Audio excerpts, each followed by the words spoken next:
place was called Superla Spa. It was a full-service establishment. Massage tables, salon chairs, mud baths, etc. The explosion went off a little after 3.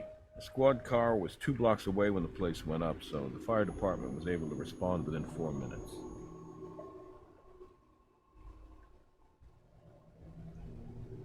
Not that it helped.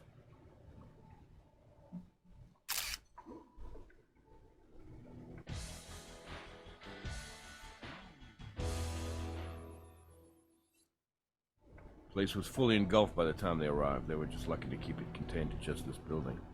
I didn't know there was a spa down here. The building's been here since the late 70s, but it's only been a spa since '98. The gentleman in the corner there is Pete Baja. His company owns Superla Spa. I took his statement, but you'll want to follow up with him too. Have you two met yet? Not officially. I'm Sarah Seidel. The team speaks very highly of you. You want to take that interview? This is the CSI tutorial. You can turn it off at any time by selecting the option on the tutorial window and enable it again from the options menu. The cursor is used to both navigate and to select. Moving it to the edges of the screen will rotate the camera. When the cursor moves over something, it will change based on the action that can be taken. Hi, Pedro Baja. Baja, like Baja California. But call me Pete. Everyone does. Well, almost everyone. You in charge of this place, Pete? I'm the CEO of Miel LLC. It's less impressive than it sounds. It's basically a holding company for a few mom-and-pop style businesses that were worth rescuing when the original owners wanted out. The company owns Superla Spa. What's left of it. We'll have to notify the claims adjuster when we've released the scene. Actually, this is kind of embarrassing, but the policy on this place has lapsed. You let the fire insurance on one of your businesses expire? It's complicated. We sent them a payment, but they said they didn't get it. Then they wanted us to pay a late fee and raise our premium. I mean, we've done business with them for years, and now they decide to penalize us over a little slip-up? I have some things I need to take care of. Here's my card, at least until the next board meeting. You can reach me at my office.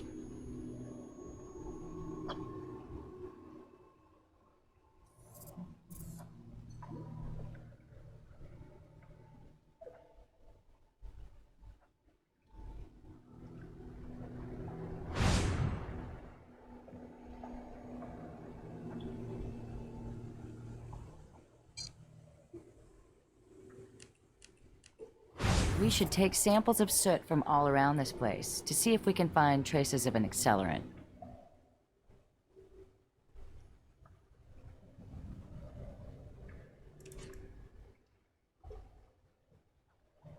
One mud bath contains a lot more mud than the others. It might just be the way they do it, but the one next to it is filled only up to the line on the side of the tub. That mud is baked solid. We're going to need a way to examine it inside and out, without actually breaking it up and compromising potential evidence. You know, the other day, Catherine was telling me that we have access to an industrial ultrasound device. It sounds perfect for this problem. I'll give her a call.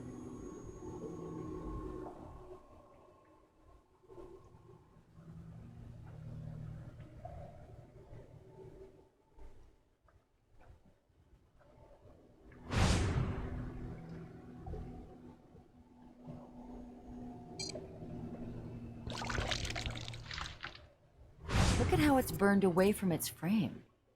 Drywall is usually fire resistant. Those holes could be there to let more air fan the fire and get to that wooden frame underneath.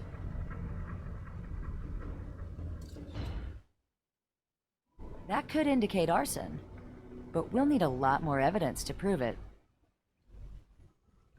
Now we're living in the future. I'm still waiting for my flying car, but seeing through walls isn't too shabby. I have a rough idea, but remind me again how the device works. Just turn it on and point the wand at whatever you want to scan. The sound waves it emits penetrate at different speeds depending on the density of the material. And the onboard computer translates that into a picture, is that right? You got it. I don't think I need to tell you to be careful with it, but be careful with it.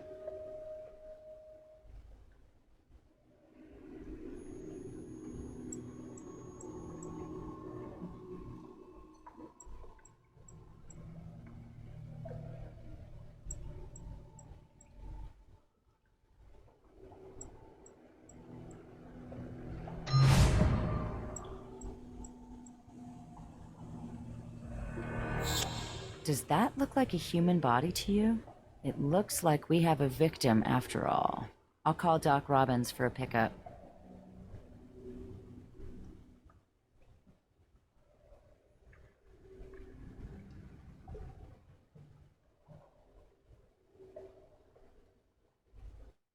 Cleaning her off is just the first step. This is going to take a while. I'll give you a call when I have something for you. Let's head back to the crime scene. See what else we can turn up.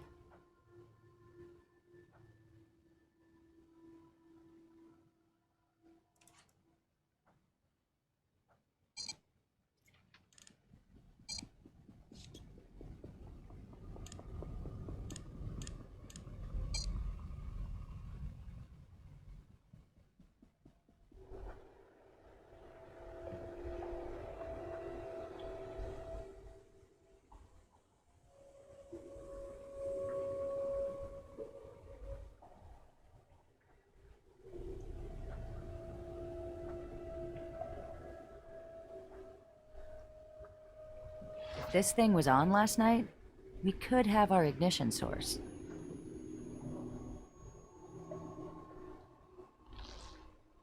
It's hard to tell what this was. Not much left of it. Judging from the charring in the inside of the oven, it was in there for long enough to catch fire. It's almost like a timed fuse. So far, that's two things that point to arson. We'll need more evidence to be sure.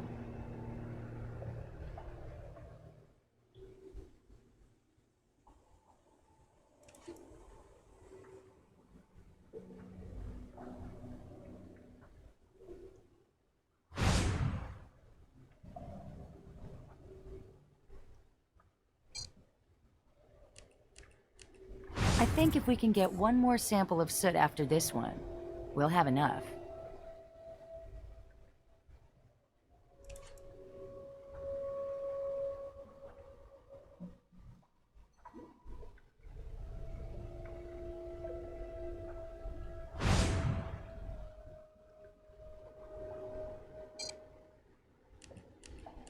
We've gathered soot from all over this place. Should be enough.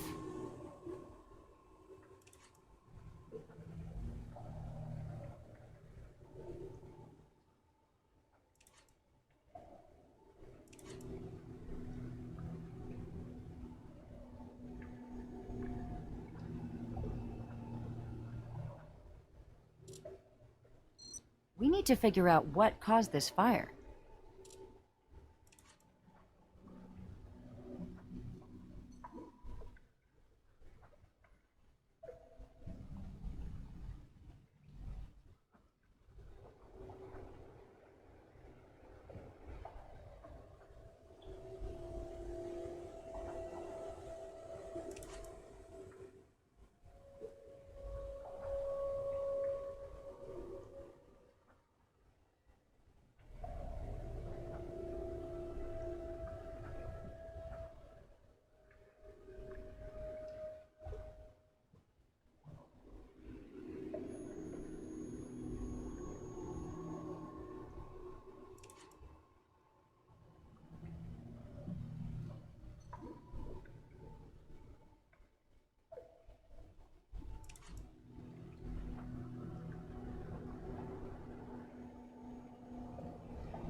I don't think we're going to pull any prints off of that.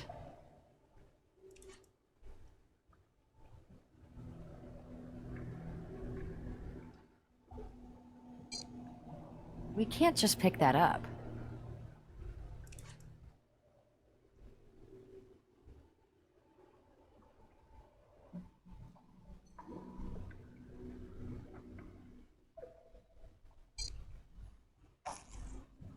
Look at the crimping along the edges of the split gas line. I'd say it was cut.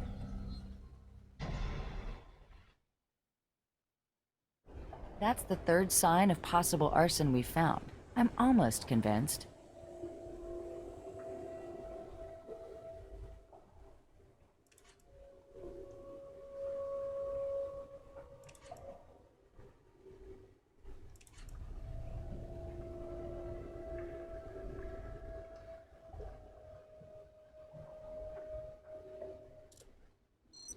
Have we looked everywhere? Tested everything?